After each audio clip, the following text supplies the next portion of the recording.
Hello friends, कैसे हैं आप सब। स्वागत है आपका यूपीएससी एट होम प्रविष्या के यूट्यूब प्लेटफॉर्म पे। हम जो यूपीएससी एंड यूपीपीसीएस की मेंस की आंसर राइटिंग कर रहे हैं, जिसमें हमारा जो डेली का टारगेट रहता है 5 क्वेश्चन की आंसर राइटिंग करने का। उसी के साथ साथ हमने लक्ष्मीकांत और स्पेक्ट्रम की सीरीज़ भी स्टार्ट की है, जिसमें हम सबसे पहले चैप्टर को कंप्लीट करवाते हैं। फिर उस चैप्टर से रिलेटेड जितने भी आपके प्री में या मेंस में जो आपके आने वाले एग्जाम के लिए जो मोस्ट इंपॉर्टेंट क्वेश्चन है, उसको हम कंप्लीट करवाते हैं। इसमें हमारा टारगेट रहता है 20 प्रीलिम्स के क्वेश्चन का और 10 मेंस के क्वेश्चन को पूरा डिटेल में कवर कराने का। तो आज का हम चैप्टर देखेंगे, चैप्टर है 20। यह किससे संबंधित है? यह जो है मंत्रिमंडलीय समितियों से संबंधित है। इसके पहले के जो है हमने 19 चैप्टर तक हमने कंप्लीट कर लिया है। जिस किसी ने भी उसको नहीं देखा है वो हमारी प्लेलिस्ट में जाके उसको देख सकते हैं। तो सबसे पहले हम इसको जो स्टार्ट करेंगे कि इसमें हम क्या क्या देखेंगे। पूरा हम जो है आपको शॉर्ट में एक इंट्रो देते हैं कि इसमें हम किस किस चीज़ों की बात करेंगे। पूरा चैप्टर को हम डिटेल में कवर करेंगे। ये जो समितियां हैं, जो मंत्रिमंडलीय जो समितियां हैं, ये क्या है? ये एक्स्ट्रा कॉन्स्टिट्यूशनल संस्थाएं हैं, जिनका गठन किसके द्वारा किया गया है? गवर्नमेंट ऑफ इंडिया रूल 1961 के अकॉर्डिंग जो है किया गया है। इसका उद्देश्य क्या होता है? मंत्रिमंडल का कार्यभार विभाजित करना, निर्णय प्रक्रिया को तेज करना। तो ये हमने क्या देखा, ये जो है हम सारी चीज़ों को पूरा डिटेल में अभी आगे कवर करेंगे। हम आपको इस शॉर्ट में एक इंट्रो दिए दे रहे हैं कि हम क्या क्या इस जो है चैप्टर में क्या क्या बात करेंगे। तो ये हमने जो देखा कि जो ये मंत्रिमंडल जो समितियाँ हैं, ये क्या हैं? ये एक्स्ट्रा जो है कॉन्स्टिट्यूशनल समितियाँ हैं। इसमें जो है संविधान में जो है ये गैर संवैधानिक हैं, जिनका जो है गठन किसके द्वारा किया जाता है? ये गवर्नमेंट ऑफ इंडिया के द्वारा किया जाता है 1961 के तहत। इनका उद्देश्य क्या है? मंत्रिमंडल के कार्यभार को विभाजित करना, कि क्या क्या उनको जो कार्य दिए गए हैं उनको जो समितियों के माध्यम से जो है डिवाइड करना, कि कौन सी समिति जो है कौन सा कार्य करेगी, और निर्णय की प्रक्रिया को भी तेज करना। इसकी मुख्य विशेषताएं क्या हैं? यह स्थायी और अस्थायी ये किस प्रकार की होती है? ये जो है स्टैंडिंग और एडहॉक दोनों ही प्रकार की होती हैं।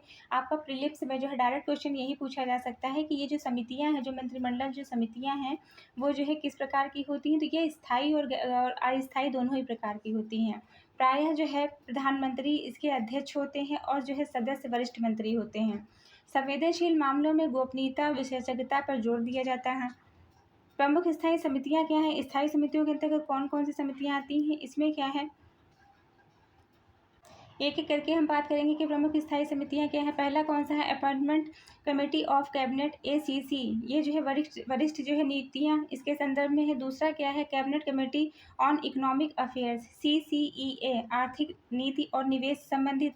थर्ड पॉइंट क्या है? Cabinet committee of political affairs, CCPA, राजनीतिक मुद्दे से संबंधित। फिर क्या है? कैबिनेट कमेटी ऑन सिक्योरिटी, ये राष्ट्रीय सुरक्षा से संबंधित। अन्य क्या है? Parliamentary affairs. नेक्स्ट क्या है? Accommodation, invest and growth employment, skill development. तो ये हमने जो है क्या देखा? प्रमुख स्थायी समितियों को देखा। इसको हम पूरा डिटेल में पूरा कवर करेंगे। नेक्स्ट हम क्या देखेंगे इस चैप्टर में? इसकी कार्यप्रणाली को देखेंगे कि इसका गठन किसके द्वारा किया जाता है। इसका गठन प्रधानमंत्री के द्वारा जो है किया जाता है, सचिवालय के सहयोग से किया जाता है। विषय विशेष पर प्राथमिक जो है विचार विमर्श या निर्णय या कैबिनेट को जो है सिफारिश दी जाती है। नेक्स्ट क्या है? इसकी इम्पोर्टेंस क्या है? यह नीति जो निर्णय की जो गति है उसमें वृद्धि करती है। विशेषज्ञता कार्यभार का कुशल विभाजन किया गया है। इसकी आलोचना हम किस रूप में देखेंगे? इसमें पारदर्शिता और जवाबदेही की कमी है। निर्णय शक्ति का केंद्रीकरण है। तो ये हमने जो है क्या देखा? पूरा जो है चैप्टर को जो शॉर्ट में देखा कि हम इसमें क्या क्या देखेंगे। इसका हम इंट्रो देखेंगे, इसकी क्या विशेषताएं हैं, कौन कौन सी जो है इसमें समितियां जो है वो कितनी प्रकार की होती हैं। तो 2 प्रकार की होती हैं, स्थायी और अस्थायी समितियां होती हैं। इनके जो अंतर्गत स्थायी समितियों के अंतर्गत कौन कौन सी समितियां आती हैं, इसकी कार्यप्रणाली क्या है और क्या इसकी इम्पोर्टेंस है, ये क्यों महत्वपूर्ण है मंत्रिमंडल समितियाँ। इसकी आलोचनाएं भी की गई हैं किस प्रकार से किया जो है पारदर्शिता और जवाबदेही की कमी इसके अंतर्गत देखने को मिलती है, और निर्णय शक्ति का केंद्रीकरण होता है। तो ये हमने जो है पूरा शॉर्ट में इसको कवर किया। अब एक एक करके हम बात करेंगे।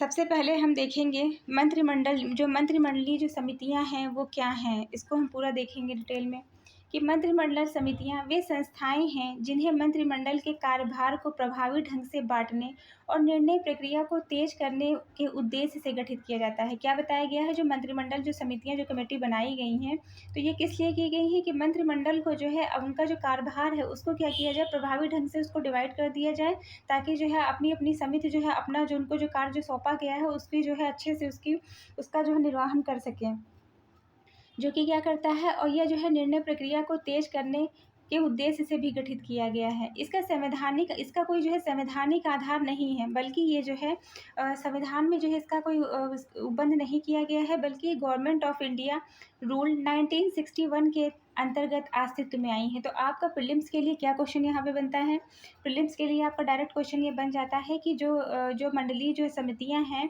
तो यह जो है संवैधानिक, यह जो है संवैधानिक है, तो इसमें जो है क्या है, ये संवैधानिक इनका कोई आधार नहीं है, बल्कि ये किसके द्वारा जो है किसके अंतर्गत ये अस्तित्व में आती है, government of India act rules 1961 के अंतर्गत ये अस्तित्व में आई है। इसका मतलब ये है कि ये एक्स्ट्रा कॉन्स्टिट्यूशनल, यानी संविधान में इनको जो है मतलब इनके बारे में जो प्रोविज़न है वो हमारे कॉन्स्टिट्यूशन के अंतर्गत जो है नहीं निर्दिष्ट नहीं किया गया है, लेकिन ये व्यवहार में अत्यंत महत्वपूर्ण भूमिका निभाती हैं। चूँकि हमारे संविधान में तो इसका उल्लेख नहीं किया गया है, किंतु जो है ये इसके बारे में जो ये कहाँ से जो है गवर्नमेंट ऑफ इंडिया एक्ट जो है रूल जो है 1961 के अंतर्गत ये अस्तित्व में आती हैं, और इनका जो मेन मोटिव जो क्या होता है कि मंत्रिमंडल को जो है कार्यभार, मंत्रिमंडल को जो है समितियों के माध्यम से उनको कार्यभार जो है डिवाइड कर देना है कि आप इस विभाग को, आप इस कार्य को देखोगे, आप इस कार्य को देखोगे, जिससे क्या होगा, जिससे जो है कार्यों का सुचारू रूप से जो है संचालन हो सकेगा। और ये जो है क्या करती हैं, ये एक और मुख्य भूमिका निभाती हैं कि ये निर्णय प्रक्रिया को तेज करने में भी महत्वपूर्ण भूमिका निभाती हैं। नेक्स्ट क्या है, इस खंड में हम क्या समझेंगे कि मंत्रिमंडल समितियों का संविधान में ना होना किन नियमों के तहत वे काम करती हैं।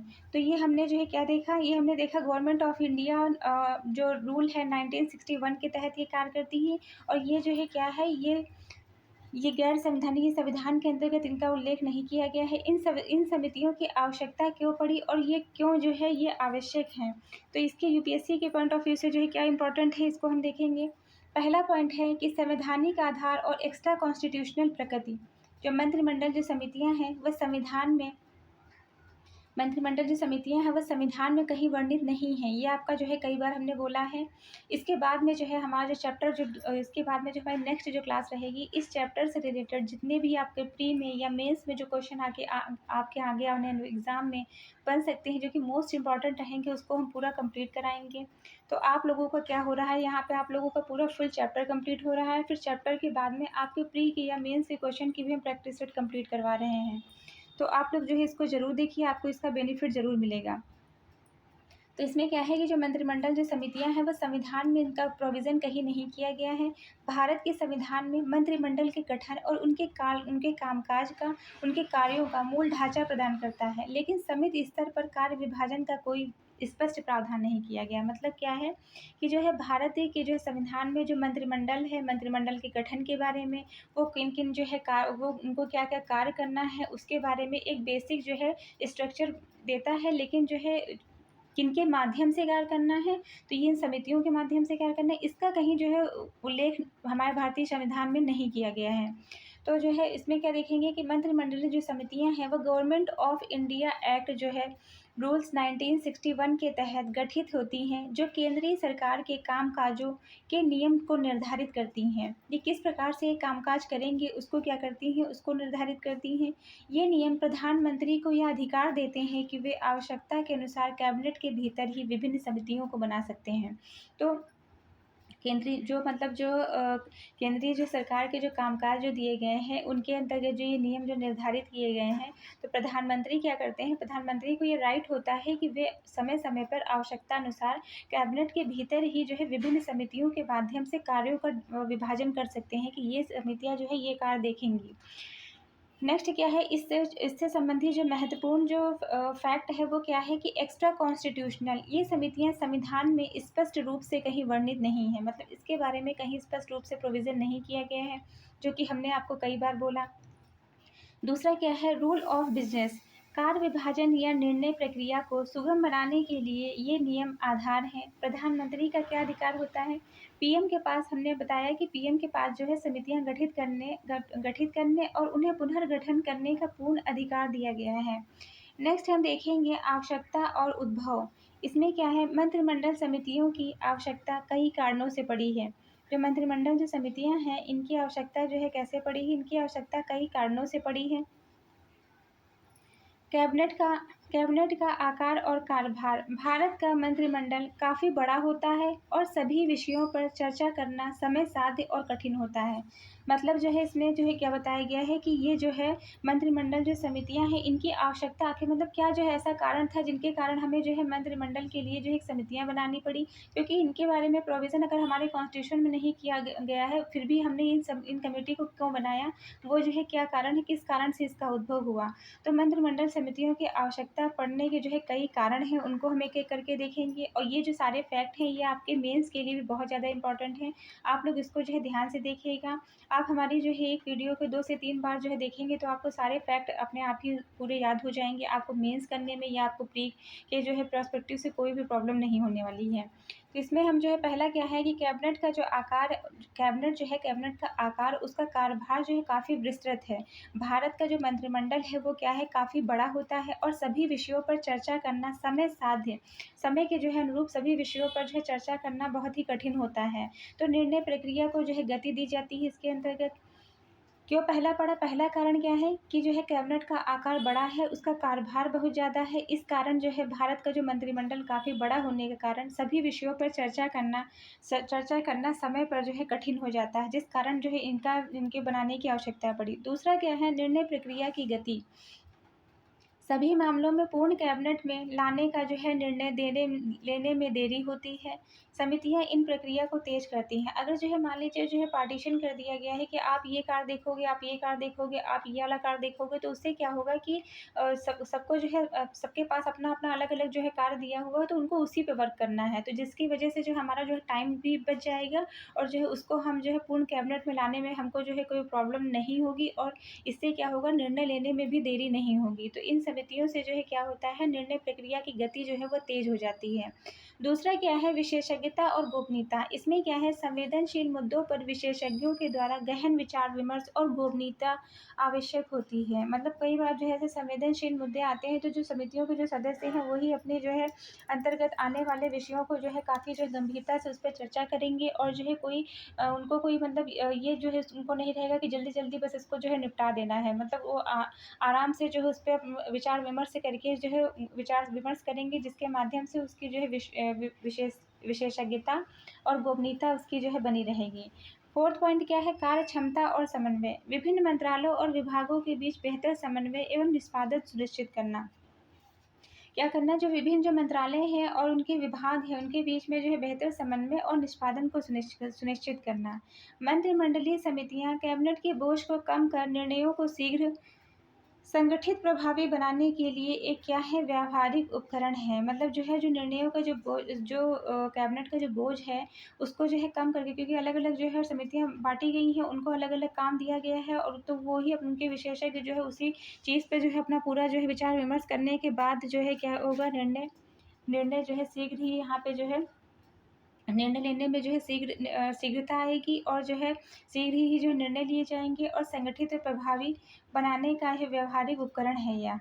नेक्स्ट क्या है, यूपीएससी में जो है मंत्रिमंडलीय समितियां निम्न कारणों से महत्वपूर्ण है। इसको हम देखेंगे एक-एक करके कि क्या-क्या जो है फैक्ट आपके लिए इम्पोर्टेंट है, उसको देखेंगे कि एक्स्ट्रा कॉन्स्टिट्यूशनल नेचर का ज्ञान, ये जो है ये संविधान में नहीं है।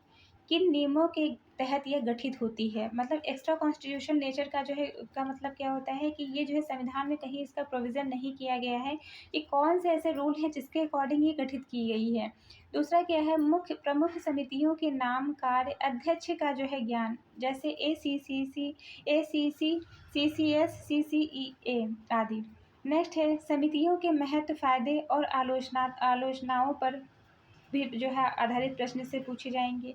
रूल्स ऑफ बिज़नेस 1961 से जुड़ी प्रक्रियाएँ क्या हैं? तो इसको हम जो है पूरा देखेंगे। नेक्स्ट हम देखेंगे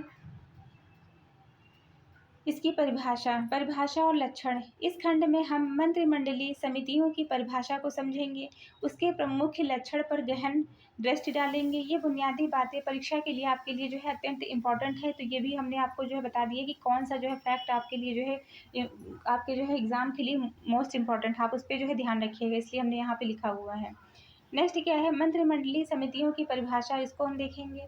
मंत्रिमंडलीय समितियां ऐसी आंतरिक कार्य समितियां होती हैं, ऐसी आंतरिक जो है कार्यकारी समितियां होती हैं जिन्हें मंत्रिमंडल के कार्य कामकाज को प्रभावी और तीव्र बनाने के लिए गठित किया जाता है। ये समिति सदस्य एक साथ मिलकर कैबिनेट के व्यापक विषयों पर विचार विमर्श करते हैं, आवश्यक निर्णय लेने, सिफारिशें करने का कार्य करते हैं। इनका मूल उद्देश्य क्या होता है, निर्णय प्रक्रिया को सरल करना, विशेषज्ञता आधारित और गोपनीय रखना।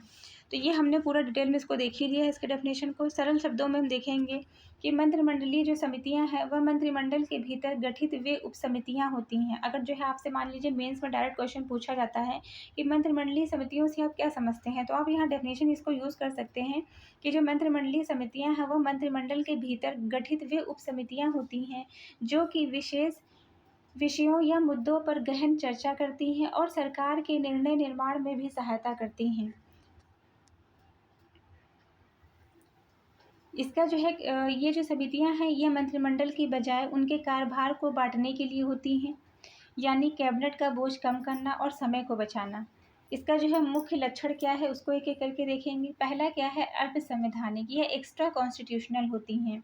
इसके अंतर्गत इसका मतलब है कि ये समितियां संविधान में कहीं वर्णित नहीं हैं, बल्कि रूल ऑफ बिजनेस 1961 के तहत इसके बारे में प्रावधान किया गया है। अब ये जो हम आपको बता रहे हैं एक एक जो पॉइंट है, ये सारे जो फैक्ट हैं वो आपके ना केवल प्री के लिए बल्कि मेंस के लिए भी आपके लिए मोस्ट इम्पॉर्टेंट है। इसके आगे आने वाली जो क्लास में हम आपको दिखाएंगे कि इस चैप्टर से रिलेटेड 20 क्वेश्चन जो है प्री के और 10 क्वेश्चन मेंस के पूरा कंप्लीट करवाएंगे।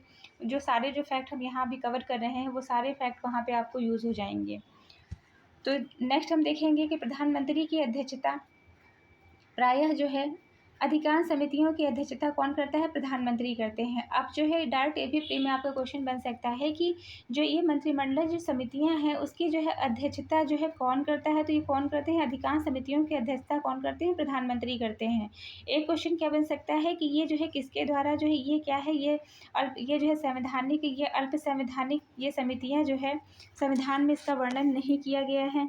दूसरा क्या है कि इन समितियों के निर्णयों को दिशा देते हैं। स्थायी और ये जो है समितियां कितने प्रकार की होती हैं, तो यह जो है समितियां 2 प्रकार की होती हैं। सारे फैक्ट आपके प्री के पर्सपेक्टिव से बहुत ज़्यादा इंपॉर्टेंट है।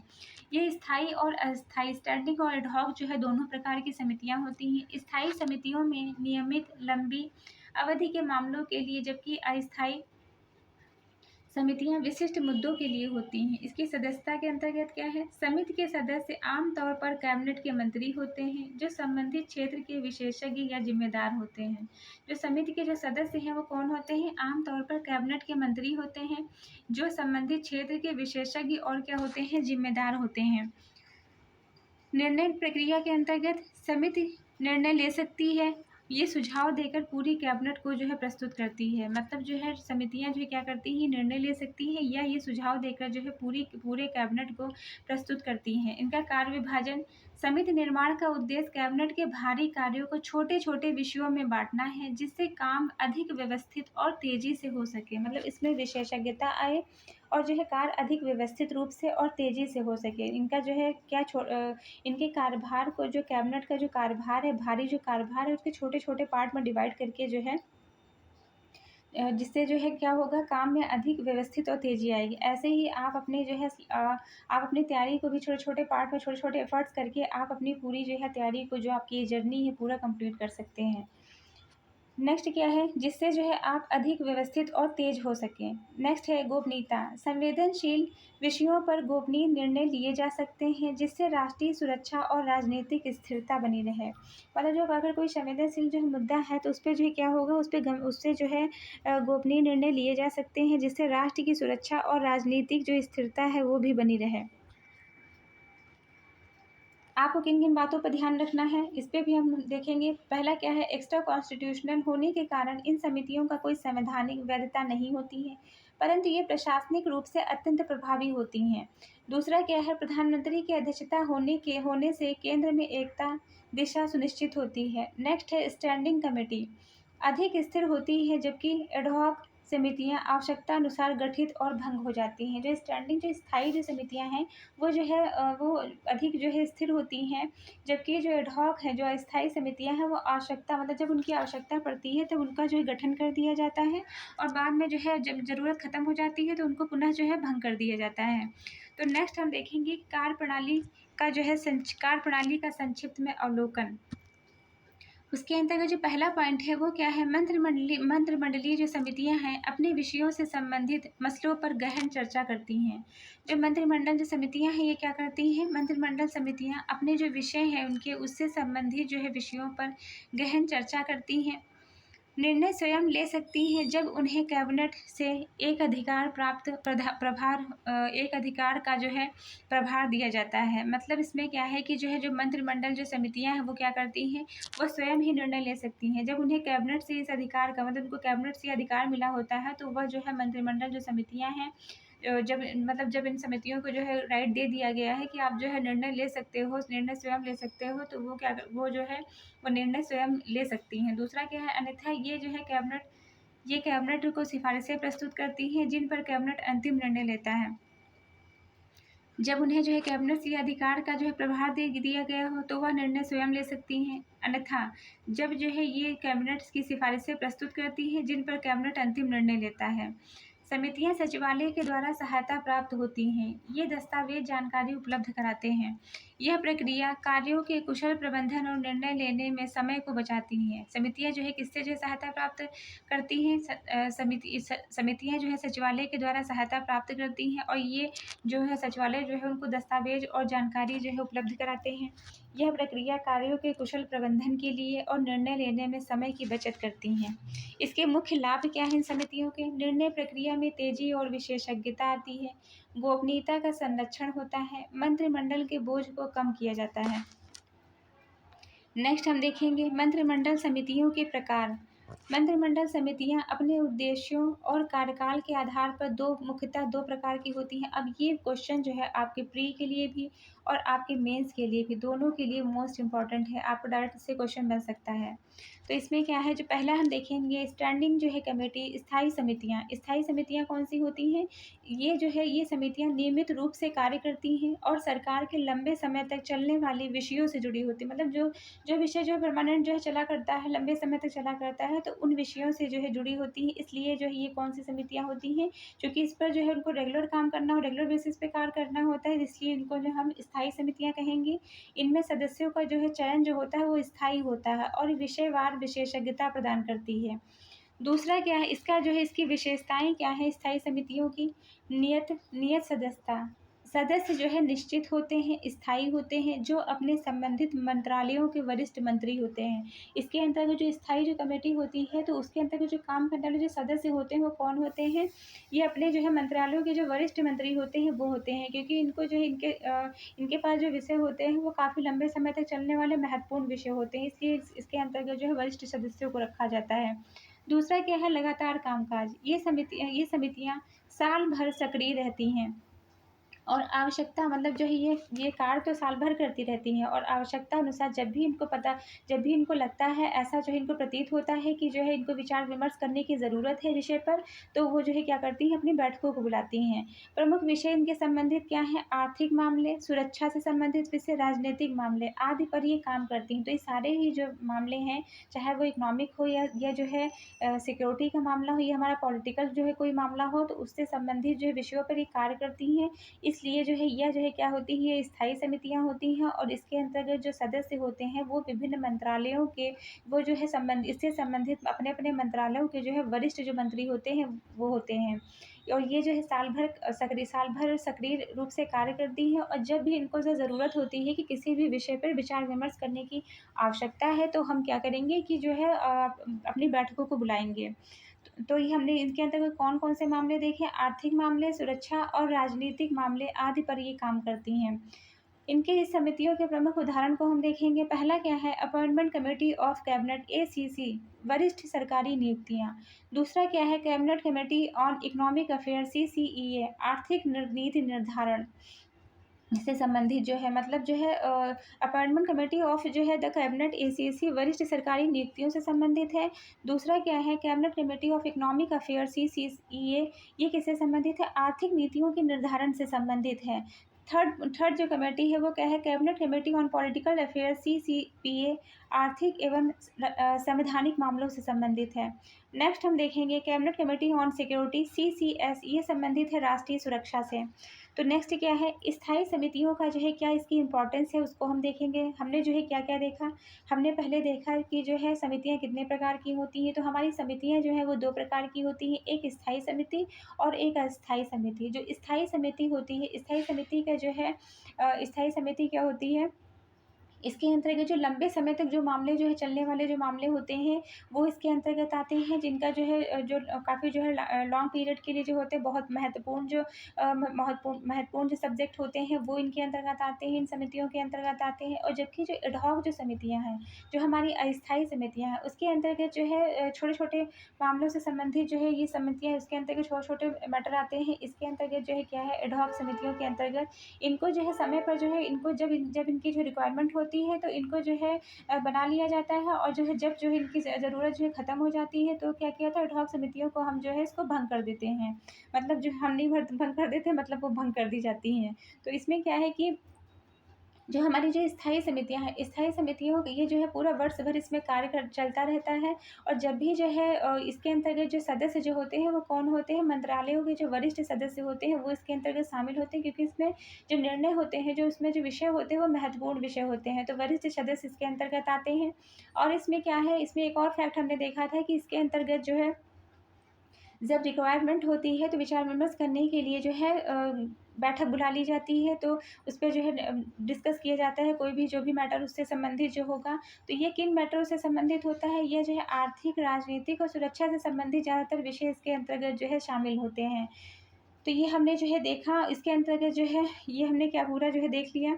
अब हम नेक्स्ट क्या देखेंगे कि जो इसका महत्व या जो है समितियों का क्या महत्व है।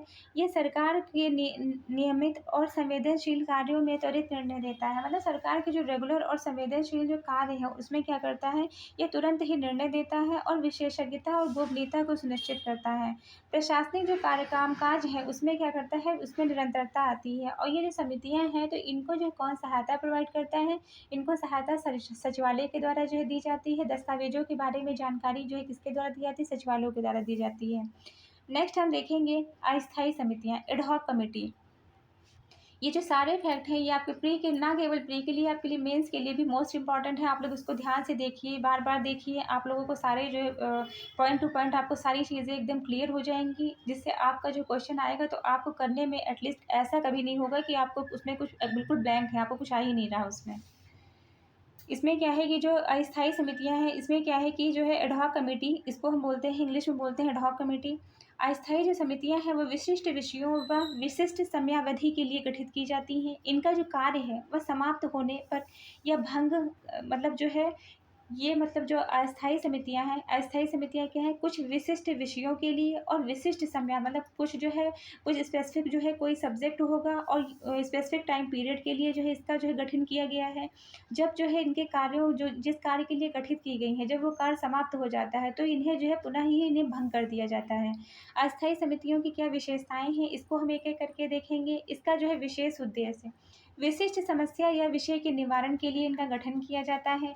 अब आपका डायरेक्ट जो है, आपका प्री में डायरेक्ट क्वेश्चन ये बन सकता है कि जो मंत्रिमंडल की जो अस्थायी जो समितियां हैं तो उसके अंतर्गत जो है उनका कौन से जो है फैक्ट उसके संदर्भ में सही नहीं है। तो इसमें क्या पूछा जा सकता है, डायरेक्ट ये क्वेश्चन दिया जा सकता है, इसका पॉइंट ये दिया जा सकता है कि इसका जो विशेष उद्देश्य होता है कि विशिष्ट समस्या या विषय के निवारण के लिए ये गठित की जाती है, तो ये सही है। दूसरा क्या है, सीमित जो है कार्यकाल, एक बार उद्देश्य पूरा होने पर यह पुनः ही समाप्त हो, इनको जो है पुनः समाप्त मतलब भंग कर दिया जाता है। और उसमें क्या है, उसमें जो है रेगुलर साल भर जो है उसमें काम रेगुलर चलता रहता है, वो स्थायी होती हैं। उसमें क्या है कि जो है जब भी ज़रूरत होती है, जब भी रिक्वायरमेंट होती है, तो विचार विमर्श के लिए बैठकें की जाती हैं। इसमें क्या है कि एक बार जो उद्देश्य पूरा होने के बाद इन्हें पुनः ही भंग कर दिया जाता है। इनका लचीलापन आवश्यकता के अनुसार इनको गठित किया जाता है और इनको भंग कर दिया जाता है, तो इसलिए कहा जा सकता है कि ये जो है बहुत ज़्यादा लचीली होती हैं। सदस्यता के अंतर्गत विशेष विशेषज्ञ और संबंधित मंत्री इसके अंतर्गत मतलब जो जिस विषय के लिए इनका जिस विषय के जो है निवारण के लिए इस समितियों का गठन किया गया है, तो उस विषय से संबंधित जो विशेषज्ञ होंगे या संबंधित मंत्री जो होते हैं इस समिति के सदस्य होते हैं। तो ये हमने पूरा डिटेल में कवर किया है। इसके उदाहरण है कौन-कौन सी जो है कमेटी इसके अंतर्गत आती हैं। कौन-कौन सी कमेटी इसके अंतर्गत आती हैं? कमेटी ऑफ लैंड रिफॉर्म्स, भूमि सुधार के लिए जो समिति बनाई गई। दूसरा क्या है? Committee of oil prices, oil prices में जो है तेल की कीमतों का निर्धारण करने के लिए। तो ये जो है कुछ समय-समय के साथ जो है इन विषयों की जो है इन सब्जेक्ट पर जो है निर्णय लेने की ज़रूरत पड़ती है, इसलिए जो है क्या है इन जो है एड हॉक कमेटियों का जो है गठन किया जाता है और जब इसका जो है निवारण हो जाता है तो इनको पुनः ही जो है उनको भंग कर दिया जाता है। नेक्स्ट बनाएगी स्पेशल कमेटी जो विशिष्ट आर्थिक सामाजिक मुद्दों पर विचार करती है। हम देखेंगे अस्थायी समितियों का क्या महत्व है। विशिष्ट मुद्दों पर केंद्रित होती हैं, जल्दी ही समाधान प्रोवाइड करती हैं, लचीलेपन के कारण तत्कालिक ज़रूरतों के अनुसार गठित कर दी जाती हैं और अपने जो है जब निवारण हो जाता है तब उसको जो है उनको पुनः ही उनको भंग कर दिया जाता है। नीति निर्माण में महत्वपूर्ण भूमिका निभाती हैं। अन्य प्रकार की समितियों को हम देखेंगे। इसके अतिरिक्त मंत्रिमंडल कभी-कभी विशेष विशेष या परियोजना आधारित समितियां भी गठित करता है जो किसी विशेष परियोजना या अभियान के लिए काम करती हैं। इसमें विशेषज्ञ मंत्रिमंडल के सदस्य और कई बार बाहरी विशेषज्ञ भी शामिल हो जाते हैं। यह जो समितियां हैं समस्या के प्रकार ज़रूरत के अनुसार समय के लिए कुछ सीमित समय के लिए होती है। इनका उद्देश्य तीव्र और प्रभावी निर्णय लेना होता है। मतलब इसमें क्या बताया गया है कि जो है इन समितियों मतलब स्थायी और अस्थायी समितियों के सिवाय कुछ अतिरिक्त समितियां भी होती हैं जो कि मंत्रिमंडल विशेष या जो है परियोजना आधारित समितियों की गठित करता है जो किसी विशेष परियोजना या अभियान के लिए काम करती हैं। इसमें जो विशेषज्ञ होते हैं, इसमें विशेषज्ञ मंत्रिमंडल कई बार जो बाहरी विशेषज्ञ भी इसके अंतर्गत शामिल किए जाते हैं। ये समितियां समय के प्रकार और ज़रूरत के अनुसार सीमित समय के लिए होती हैं। उनका उद्देश्य तीव्र और प्रभावी निर्णय लेना होता है। स्थायी और अस्थायी समितियों के बीच अंतर को स्पष्ट कीजिए। ये आपका जो है मेंस में क्वेश्चन बन सकता है। स्थायी समितियों के नाम, अध्यक्ष, कार्यों के विशेष महत्व के बारे में क्वेश्चन बन सकता है। स्थायी समितियां आमतौर पर प्रशासनिक और विशिष्ट मामलों के लिए होती हैं। नेक्स्ट हम क्या देखेंगे? जो हमारा जो अगला खंड है, अगले खंड में हम मंत्रिमंडलीय समितियों की कार्यप्रणाली, गठन, अध्यक्षता, सचिवालय के सहयोग पर चर्चा करेंगे। तो ये हमने क्या देखा कि प्रमुख मंत्रिमंडलीय समितियां, appointment committee of cabinet ACC, इसको हम देखेंगे। Appointment committee of the cabinet ACC Bharat सरकार की एक अत्यंत महत्वपूर्ण स्थायी मंत्रिमंडलीय समिति है जिसका मुख्य कार्य वरिष्ठ पदों पर नियुक्तियां करना है। इसका उद्देश्य क्या है? सरकार के उच्च स्तरीय पदों पर नियुक्ति प्रक्रिया को पारदर्शी और प्रभावी बनाना। यह जो है किस लिए गठित की जाती है? ये जो है ACC जो है मतलब appointment committee of the cabinet Bharat सरकार की महत्वपूर्ण स्थायी मंत्रिमंडलीय समिति है जिसका जो मुख्य कार्य होता है ये वरिष्ठ जो पद पर जो बैठे लोग हैं उनकी नियुक्तियां करना है। इसका उद्देश्य क्या है? सरकार के उच्च स्तरीय पदों पर नियुक्ति प्रक्रिया को पारदर्शी करना, तेज और प्रभावी बनाना। गठन और अध्यक्षता, ACC की जो है अध्यक्षता कौन करते हैं? प्रधानमंत्री करते हैं। इसके अन्य सदस्य में कौन है? गृह मंत्री शामिल हैं। आवश्यकता अनुसार इसमें अन्य मंत्री भी शामिल हो सकते हैं पर सामान्यतः ये दो सदस्य होते हैं। ACC का गठन जो है कौन करता है? इसका गठन जो है इसकी अध्यक्षता प्रधानमंत्री के द्वारा की जाती है। इसके अन्य सदस्य में गृह मंत्री शामिल होते हैं और कभी कभी आवश्यकता पड़ने पर अन्य मंत्री भी इसके अंतर्गत शामिल हो सकते हैं। सामान्यतः ये 2 सदस्य होते हैं। नेक्स्ट हम क्या देखेंगे? कार्य और दायित्व। सरकार के जो है वरिष्ठ प्रशासनिक, राजनयिक और सुरक्षा पदों के लिए जो है नियुक्तियां करना। उदाहरण के लिए सचिव स्तर के अधिकारी, भारतीय प्रशासनिक सेवा IAS, भारतीय विदेश सेवा IFS, भारतीय पुलिस सेवा IPS के प्रमुख पदों पर नियुक्तियां।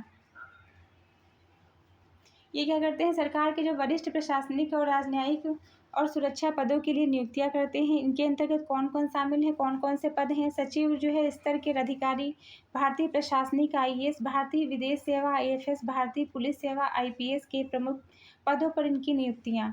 दूसरा क्या है, प्रमुख सरकारी संस्थाओं जैसे बैंक, सार्वजनिक उपक्रमों के अध्यक्ष, प्रबंध निदेशक की नियुक्तियां। अन्य महत्वपूर्ण पदों की नियुक्तियां हेतु सिफारिशें भी तैयार करते हैं। नेक्स्ट हम देखेंगे इनका क्या महत्व है। एसीसी की नियुक्तियां सरकार की कार्यक्षमता, नीति क्रियान्वयन, प्रशासनिक दक्षता के लिए अहम होती है। यह समिति सुनिश्चित करती है कि उच्च पदों पर योग्यतम उम्मीदवार ही चयनित हो। मतलब इस समिति का जो मेन उद्देश्य क्या होता है कि जो उच्च पद है इनके लिए जो है इनका समिति का गठन किया गया है उनकी नियुक्ति करने के लिए, तो उस पर जो है जो योग्य जो उम्मीदवार है वही वहाँ पर जो है चयनित हो। यूपीएससी परीक्षा में जो है एसीसी का जो है महत्व इस बात से है कि प्रधानमंत्री की अध्यक्षता वाली यह प्रमुख स्थायी समिति है। तो आपके लिए जो ये मोस्ट इम्पॉर्टेंट जो है पॉइंट है। नेक्स्ट हम देखेंगे एसीसी के निर्णय संवैधानिक मान्यता हेतु दिए जाते हैं, क्योंकि ये मंत्रिमंडल की उप समिति होती है। ये नियुक्तियां सरकार के सुचारू संचालन के लिए आवश्यक होती हैं, क्योंकि जो है जब अपॉइंटमेंट की जाएगी उसी के अनुसार जो है आगे कार्य का संचालन होगा। नेक्स्ट हम देखेंगे cabinet committee of economic affair. इसमें क्या है, CCEA cabinet committee of economic affair जो है इसमें भारत सरकार की एक प्रमुख स्थायी मंत्रिमंडल समिति होती है जो आर्थिक नीतियों निर्णयों के लिए उत्तरदायी होती है। इसका उद्देश्य क्या होता है, इसका उद्देश्य देश की आर्थिक प्रगति को गति देना और आर्थिक मामलों को में प्रभावी निर्णय लेना। इसका जो है गठन और अध्यक्षता, सीसीईए की अध्यक्षता कौन करता है, प्रधानमंत्री करते हैं। उसमें भी जो है उसकी अध्यक्षता भी किसके द्वारा की जाती थी, प्रधानमंत्री के द्वारा। इसकी भी जो अध्यक्षता जो है प्रधानमंत्री के द्वारा की जाती है। इसमें मुख्य जो है रूप से आर्थिक मंत्री, वित्त मंत्री और अन्य संबंधित वरिष्ठ मंत्री सदस्य होते हैं। समिति के सदस्यों की जो है संख्या सरकार की आवश्यकता के अनुसार परिवर्तित होती है। कार्य एवं दायित्व, देश की आर्थिक नीति कार्यक्रमों का अनुमोदन करते हैं।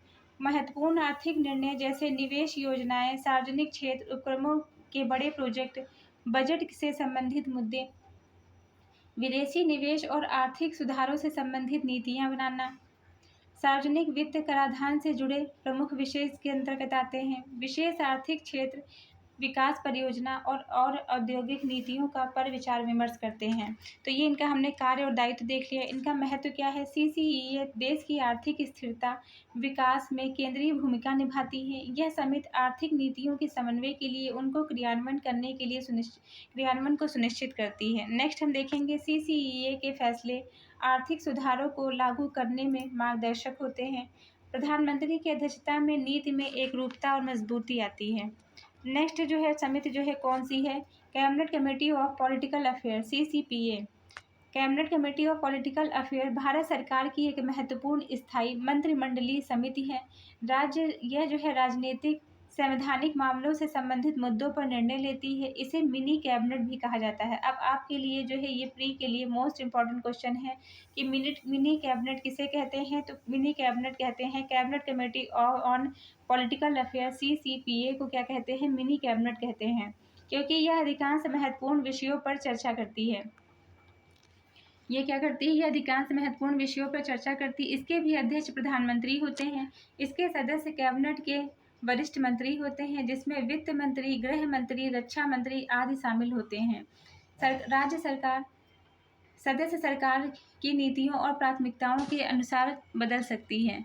नेक्स्ट क्या है, कार्य और उत्तरदायित्व इसका क्या होता है, राजनीतिक मामलों में समन्वय करना और नीतियों का निर्धारण करना, संवैधानिक सुधारों एवं मामलों पर विचार करना, राज्यों के साथ संबंध, केंद्र और राज्य विवादों का निपटारा करना, संवेदनशील राष्ट्रीय मुद्दों पर रणनीतियां बनाना, महत्वपूर्ण विधायी प्रस्तावों और संसद संबंधी मामलों की समीक्षा करना। इसका महत्व क्यों है, सीसीपीए देश की राजनीतिक स्थिरता और संवैधानिक व्यवस्था बनाए रखने में केंद्रीय भूमिका निभाते हैं। यह सरकार के लिए राजनीतिक रणनीति को तैयार करते हैं। इनका कार्यक्षेत्र सीसीपीए का कार्यक्षेत्र और उसके जो है निर्णय महत्वपूर्ण विषय से संबंधित है। इसके बारे में आपका जो है मेंस में क्वेश्चन बन सकता है। तो यह क्या जो ध्यान देने योग्य बात है कि सीसीपीए को मिनी कॉन्स्टिट्यूशन कहा जाता है, क्योंकि यह कैबिनेट के व्यापक मुद्दों पर तेजी से निर्णय लेती है। प्रधानमंत्री की अध्यक्षता से यह समिति नीतिगत एकरूपता को सुनिश्चित करती है। नेक्स्ट पॉइंट हम देखेंगे cabinet committee on security (CCS). Cabinet committee on security (CCS) Bharat सरकार की एक महत्वपूर्ण स्थायी मंत्रिमंडलीय समितियां हैं जो राष्ट्रीय सुरक्षा से जुड़े सभी मामलों पर निर्णय लेती हैं। इस समिति का काम रक्षा रणनीतियों और परमाणु नीति का समन्वय करना है। इसका गठन और अध्यक्षता इसकी अध्यक्षता भी प्रधानमंत्री करते हैं। इसके प्रमुख सदस्यों में कौन है? प्रमुख सुरक्षा और रक्षा मंत्री होते हैं। रक्षा मंत्री, गृह मंत्री, वित्त मंत्री, विदेश मंत्री इसके अंतर्गत शामिल होते हैं और अन्य जो है आवश्यकता अनुसार अन्य मंत्री और अधिकारी भी इसमें शामिल हो सकते हैं।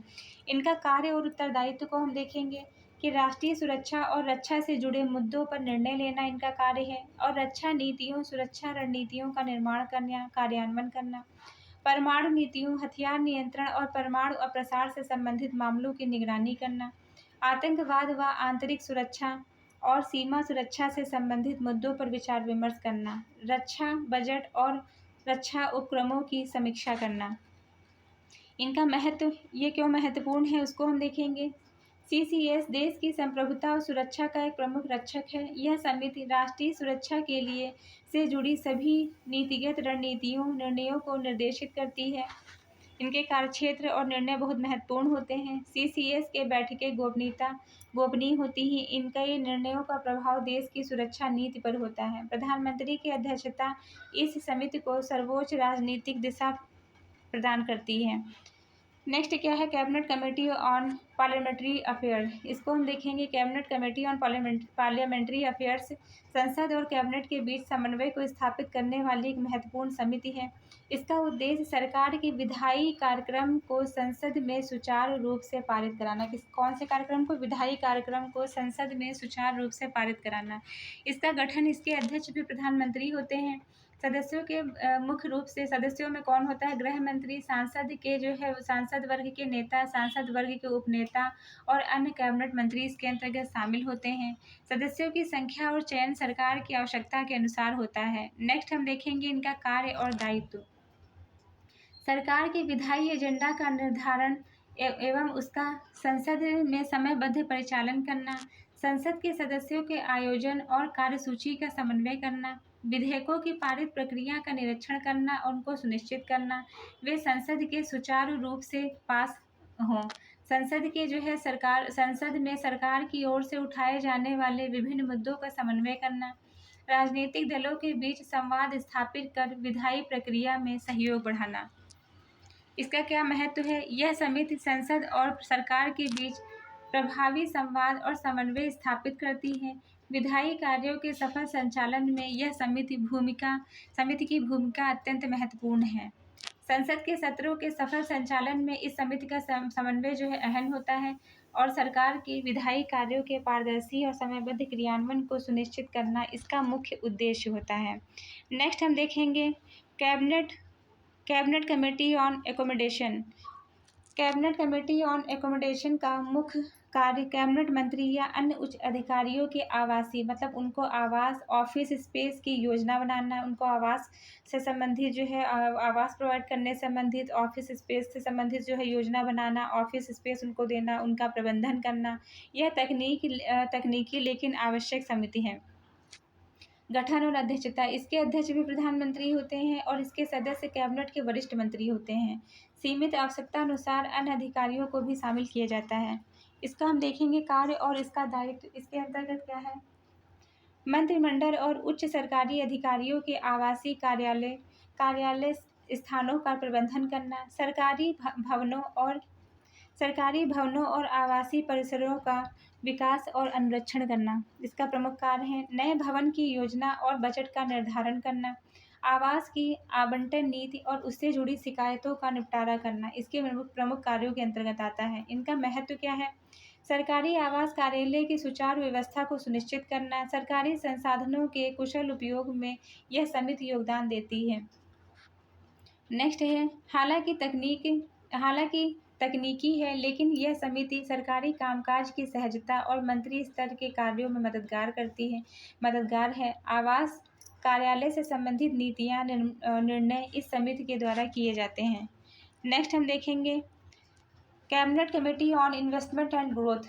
इसमें क्या है कि यह समिति देश में निवेश को बढ़ावा देने, आर्थिक विकास को गति देने के लिए गठित की गई है। इसका उद्देश्य विभिन्न मंत्रालयों विभागों के बीच समन्वय को स्थापित करना, निवेश के बड़े प्रोजेक्ट्स को स्वीकृति देना है। इसकी गठन और अध्यक्षता, इसका गठन जो है इस समिति के अध्यक्ष प्रधानमंत्री होते हैं। इसमें वित्त मंत्री, रक्षा मंत्री, उद्योग मंत्री, अन्य संबंधित मंत्री शामिल होते हैं। समिति के सरकारी अधिकारियों एवं विशेषज्ञों को भी शामिल किया जा सकता है। इसमें क्या है, इसका कार्य और दायित्व बड़े निवेश प्रोजेक्ट को मंजूरी, उनका समन्वय करना, निवेश से जुड़ी नीतियों का मूल्यांकन करना और उसमें सुधार करना, विभिन्न मंत्रालयों एवं विभागों के बीच सहयोग को स्थापित करना, विदेशी और घरेलू निवेश को प्रोत्साहित करना। ये सारा जो है कार्य निवेश से संबंधित इसमें होता है।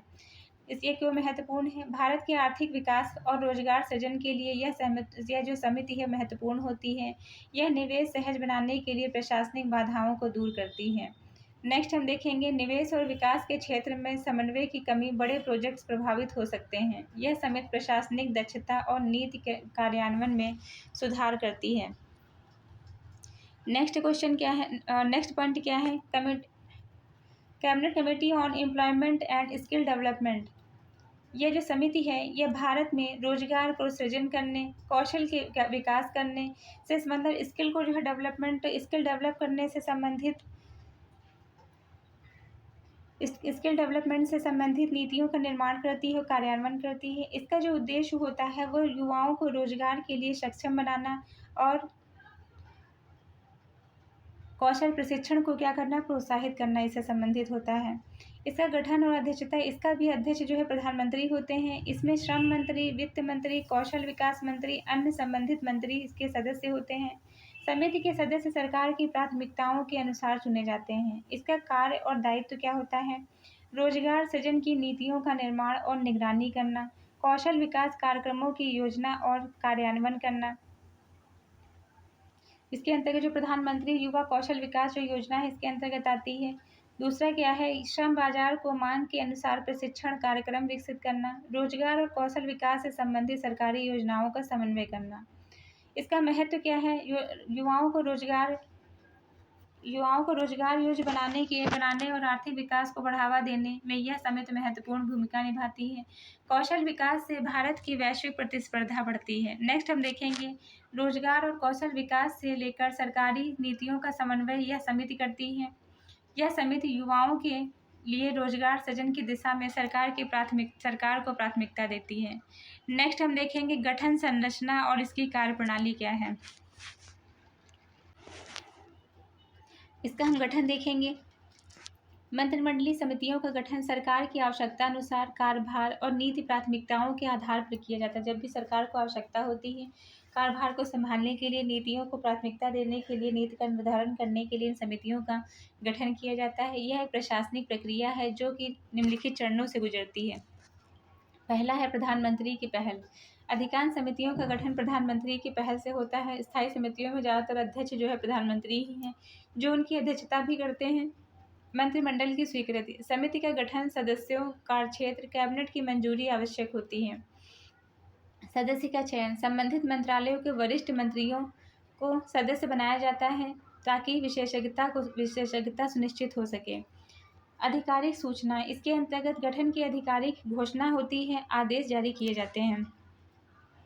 संरचना, मंत्रिमंडलीय समितियों की संरचना निम्नलिखित हो सकती है। तो ये हम जो है सारे जो फैक्ट हैं ये आपके प्री और मेंस दोनों के लिए मोस्ट इंपॉर्टेंट है, आप लोग उसको ध्यान से देखिए। इसमें अध्यक्ष क्या है, प्रधानमंत्री व संबंधित मंत्री होते हैं।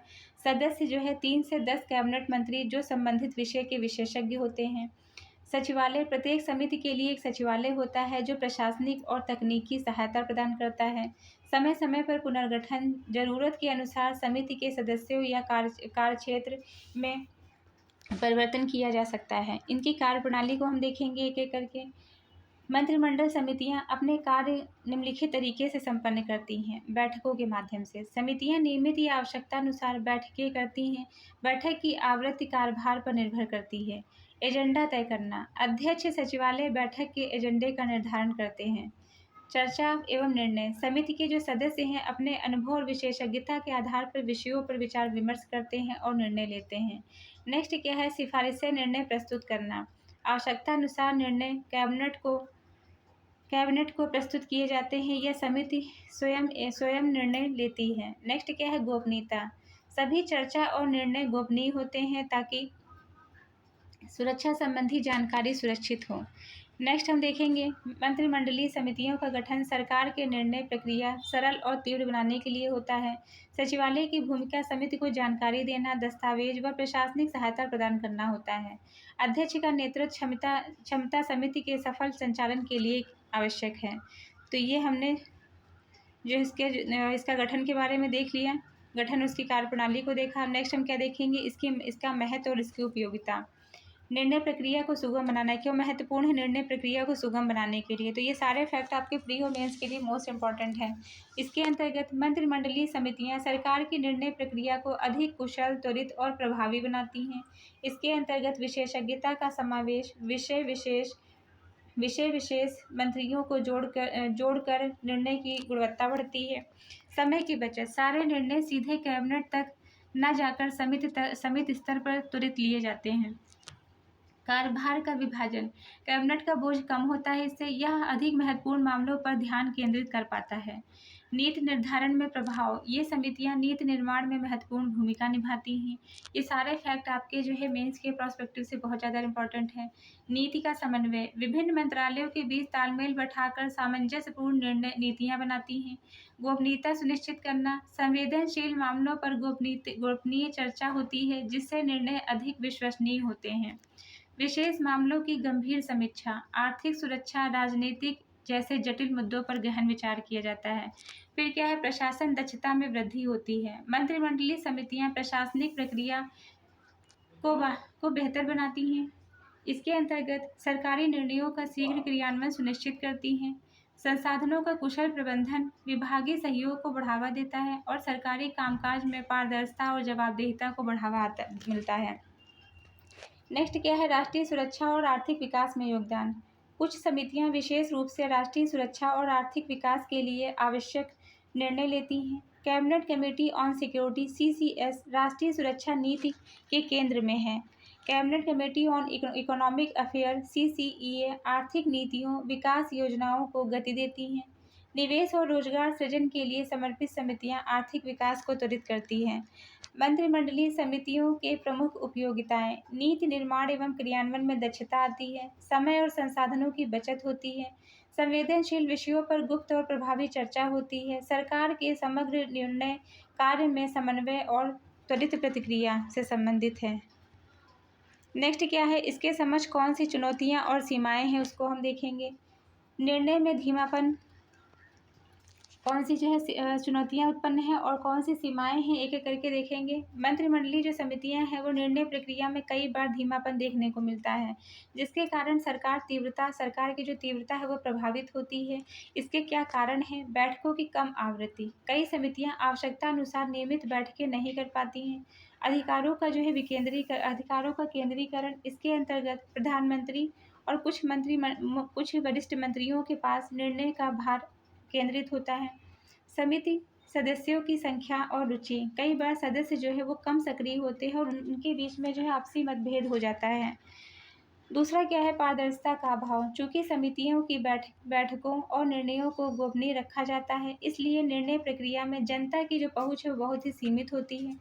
पारदर्शिता की कमी से आलोचना का सामना करना पड़ता है, जिससे लोकतांत्रिक जवाबदेही कमजोर पड़ती है। नेक्स्ट पॉइंट क्या है, राजनीतिक हस्तक्षेप। कई बार मंत्रिमंडलीय जो समितियां हैं, समितियों के निर्णय राजनीतिक दबाव और प्राथमिकता प्रभाव डालती है, जैसे कि राजनीतिक समझौतों या समीकरणों के चलते निर्णय प्रभावित होते हैं। कभी कभी लोकहित की तुलना में राजनीतिक लाभ को प्राथमिकता मिलती है, इससे नीति स्थिरता और दीर्घकालिक सोच बाधित होती है। नेक्स्ट क्या है, प्रशासनिक जटिलताएं। सरकारी मशीनरी में जटिलताएं और विभागीय टकराव भी समिति कार्यप्रणाली को प्रभावित करती है। विभागों के बीच संवाद और समन्वय की कमी, जिम्मेदारियों के अधिविभाजन में अस्पष्टता, तकनीकी और प्रशासनिक संसाधनों की सीमाएं। सीमांत संसाधन और विशेषज्ञता। कुछ समितियों के पास आवश्यक तकनीक और विशेषज्ञ सलाहकार की कमी होती है, जिसके कारण जटिल विषयों पर सटीक निर्णय लेना कठिन हो जाता है। विशेषज्ञ नहीं है तो निर्णय लेने में उनको प्रॉब्लम होगी। नीति निर्माण में व्यापक तकनीकी की कमी है। तो ये हमने जो है देख लिया इसको, इसके समझ कौन सी चुनौतियां थी। अब हम देखेंगे नेक्स्ट क्या है, आलोचना और लोकतांत्रिक जवाबदेही से संबंधित जो है प्रश्न। आलोचना का मूल कारण क्या है इसकी? मंत्रिमंडलीय जो समितियां हैं उसको अक्सर आलोचना का सामना करना पड़ता है, मुख्य रूप से उनकी गोपनीयता और पारदर्शिता की कमी के कारण। इस पर विशेष ध्यान दें। निर्णय प्रक्रिया जनता से छिपी रहती है। संसद और जनप्रतिनिधियों की भूमिका सीमित हो जाती है। सरकार की जवाबदेही पर सवाल उठते हैं। मतलब जो समितियों के जो मेंबर हैं वही उन्हीं के माध्यम से जो है निर्णय लिए जाते हैं, और वो निर्णय प्रक्रिया जो है जनता से छिपी रहती है। और जो संसद है संसद और जनप्रतिनिधियों की जो भूमिका है वो सीमित रहती है, क्योंकि उनके अंतर्गत जो मेंबर हैं उन्हीं के द्वारा जो निर्णय लिया जाएगा। सरकार की जवाबदेही पर भी सवाल उठते हैं इससे। नेक्स्ट क्या है, लोकतांत्रिक जवाबदेही की समस्याएं। मंत्रिमंडल समितियां लोकतांत्रिक व्यवस्था के तहत निम्नलिखित समस्याएं उत्पन्न करती हैं। संसद के नियंत्रण में कमी। निर्णय सीधे कैबिनेट में न जाकर समितियों में होने वाले पारंपरिक सदस्यीय नियंत्रण कमजोर होता है।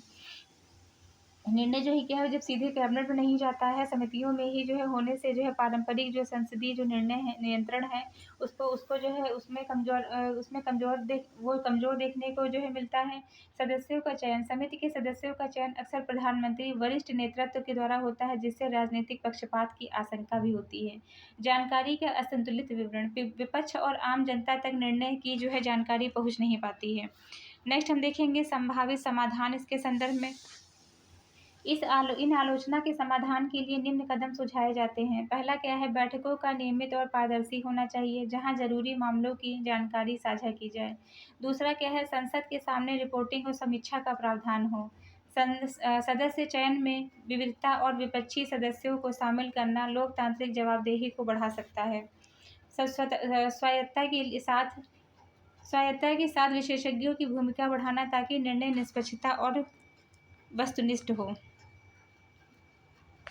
समितियों की जो है आपके जो पेपर के लिए कौन सा जो यूपीएससी और जो है पीसीएस के मेंस के पेपर के लिए कौन सा फैक्ट इंपॉर्टेंट है कि मंत्रिमंडलीय समितियों की आलोचना और जवाबदेही से जो है प्रश्न महत्वपूर्ण है। इन बिंदुओं पर कौन से जो बिंदुओं पर प्रश्न इसमें आ सकते हैं कि समितियों की भूमिका और उनके निर्णयों की पारदर्शिता, लोकतांत्रिक व्यवस्था में उनके फायदे और नुकसान, सुधारों की आवश्यकता और प्रस्तावित उपाय। तो ये हमने पूरा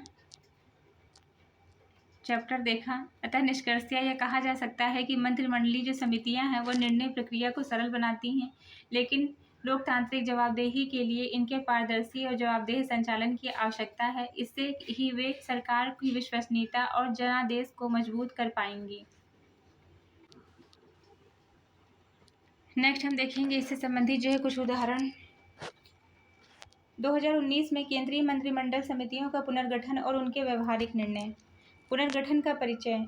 2019 में भारत सरकार ने मंत्रिमंडलीय समितियों के पुनर्गठन की प्रक्रिया शुरू की, जिसका उद्देश्य था समितियों को अधिक प्रभावी, प्रासंगिक और त्वरित निर्णय लेने योग्य बनाना। इन पुनर्गठन में शामिल थे समितियों की संख्या, कार्यक्षेत्र का पुनर्निर्धारण, सदस्यों के चयन में व्यापकता, विशेषज्ञता का समावेश, समितियों की बैठकों की आवृत्ति को बढ़ाना, कार्यप्रणाली में पारदर्शिता और जवाबदेही के नए उपाय सुझाना। प्रमुख पुनर्गठित समितियां। Cabinet committee on security (CCS). इसमें अतिरिक्त सदस्य जोड़े गए ताकि राष्ट्रीय सुरक्षा व्यापक मुद्दों पर बेहतर समन्वय हो सके। दूसरी क्या है, cabinet committee on economic affair CCEA। आर्थिक मामलों पर निर्णय प्रक्रिया को तेज करने के लिए इसकी संरचना में ही बदलाव किया गया। दूसरा थर्ड पॉइंट क्या है, cabinet committee on investment and growth. निवेश को बढ़ावा देने के लिए नई समितियों का गठन किया गया। फोर्थ समिति जो है, cabinet committee on employment and skill development. रोजगार सृजन और कौशल विकास के लिए विशेष ध्यान दिया गया है। व्यवहारिक निर्णय और उनका प्रभाव। इन समितियों में पुनर्गठन के बाद कई महत्वपूर्ण निर्णय लिए गए, जिनके राष्ट्रीय और प्रशासनिक प्रभाव निम्न है। रक्षा और सुरक्षा। CCS की सीमाओं पर बढ़ती तनावपूर्ण स्थिति में त्वरित निर्णय लिए गए, जैसे 2019 के बाद लद्दाख क्षेत्र में सैन्य व्यवस्थाएं सुदृढ़ करना। सेकंड पॉइंट क्या है? आर्थिक सुधार। CCEA ने आर्थिक सुधारों को मंजूरी दी, जैसे कि सार्वजनिक क्षेत्र में उपक्रमों का पुनर्गठन और नीति अनुकूलन। नेक्स्ट है निवेश आकर्षण। Cabinet committee on investment and growth ने विशेष विदेशी निवेश को आकर्षित करने के लिए नीति संशोधन और बड़े निवेश प्रोजेक्ट्स को मंजूरी दी है। नेक्स्ट क्या है? रोजगार योजनाएं। Cabinet committee on employment and skill development ने कौशल विकास योजनाओं और स्वरोजगार को प्रोत्साहन करने के लिए कई कार्यक्रम चलाए। इसके समझ चुनौती और सुधार। हालांकि पुनर्गठन ने सकारात्मक प्रभाव डाला है, निम्न चुनौतियां सुधार के क्षेत्र अभी भी बने हुए हैं। सीमित निर्णयों की पारदर्शिता और सार्वजनिक संवाद में सुधार की आवश्यकता है। राजनीतिक हस्तक्षेप को सीमित करने का प्रयास करना है। सचिवालय की क्षमता और संसाधन में वृद्धि। तकनीकी और विशेषज्ञ सलाहकारों की भूमिका को मजबूत करना है। अतः निष्कर्षतः यह कहा जा सकता है कि 2019 के पुनर्गठन ने मंत्रिमंडल समितियों को अधिक व्यवहारिक, समन्वित, त्वरित निर्णय लेने के लिए सक्षम बनाया। इसका सकारात्मक असर प्रशासनिक दक्षता, राष्ट्रीय सुरक्षा पर देखा गया। हालांकि पारदर्शिता, जवाबदेही को बढ़ाने की आवश्यकता बनी हुई है। नेक्स्ट हम देखेंगे इससे संबंधित महत्वपूर्ण इससे संबंधित जो है महत्वपूर्ण बिंदु सारे हम देखेंगे। यह जो व्याख्यान है मंत्रिमंडल समितियों के महत्व, गठन, संरचना, कार्यप्रणाली, चुनौतियां, आलोचनाएं, हाल के पुनर्गठन पर आधारित है। मुख्य प्रमुख बिंदु निम्नलिखित हैं। तो ये सारे फैक्ट आपके जो है प्री के लिए जो मोस्ट इम्पॉर्टेंट है। इसकी परिभाषा और उद्देश्य। मंत्रिमंडलीय जो समितियां हैं सरकार के निर्णय लेने की प्रक्रिया को सरल करती हैं, त्वरित और प्रभावी बनाने के लिए गठित की गई हैं। दूसरा क्या है? प्रमुख समितियां में सुरक्षा, आर्थिक मामले, संसदीय कार्य, निवेश, रोजगार, कौशल से संबंधित समितियां विशेष महत्व रखती हैं। गठन और संरचना। प्रधानमंत्री और संबंधित अन्य मंत्री अध्यक्ष होते हैं। प्रधानमंत्री या संबंधित अन्य मंत्री अध्यक्ष होते हैं। सदस्यों में विशेष मंत्री शामिल होते हैं और सचिवालय प्रशासनिक सहायता प्रदान करता है। नेक्स्ट क्या है? कार्यप्रणाली। समितियां नियमित बैठकें कर निर्णय लेती हैं, जिनका उद्देश्य नीतियों का निर्माण करना, समन्वय करना, क्रियान्वयन में दक्षता लाना है। महत्व और उपयोगिताएं। निर्णय प्रक्रिया को सुगम बनाना, प्रशासनिक दक्षता को बढ़ाना, राजनीतिक सुरक्षा और आर्थिक विकास में योगदान देना। चुनौतियां। निर्णयों में धीमापन, पारदर्शिता का अभाव, राजनीतिक हस्तक्षेप, प्रशासनिक जटिलताएं, संसाधनों की प्रमुख समस्याएं। आलोचना और जवाबदेही।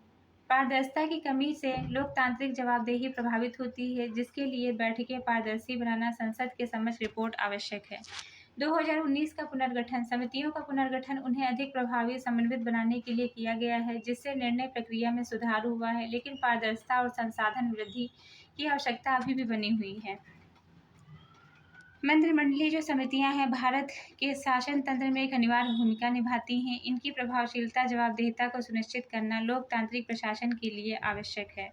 तो ये हमारा जो है चैप्टर कंप्लीट होता है, जो कि हम लिए थे लक्ष्मीकांत की सीरीज़ का जो है चैप्टर 20 है। इसको हमने पूरा डिटेल में कवर किया है। इसके बाद जो हमारी नेक्स्ट वीडियो जो आएगी उसमें इस चैप्टर से रिलेटेड जितने 20 क्वेश्चन प्री के और 10 क्वेश्चन मेंस का पूरा डिटेल में कवर करवाएंगे। जिस किसी ने पूरा चैप्टर कंप्लीट कर लिया हमारी नेक्स्ट वीडियो जरूर देखें। तो ऐसे ही पढ़ते रहिए, लाइफ में आगे बढ़ते रहिए। UPSC एट होम प्रविशा के साथ में मेंस आंसर राइटिंग करते रहिए। एटलीस्ट 2 क्वेश्चन की प्रैक्टिस डेली जरूर करिए, क्योंकि जब तक स्वयं लिखेंगे नहीं तब तक लिखना नहीं आएगा। Thank you.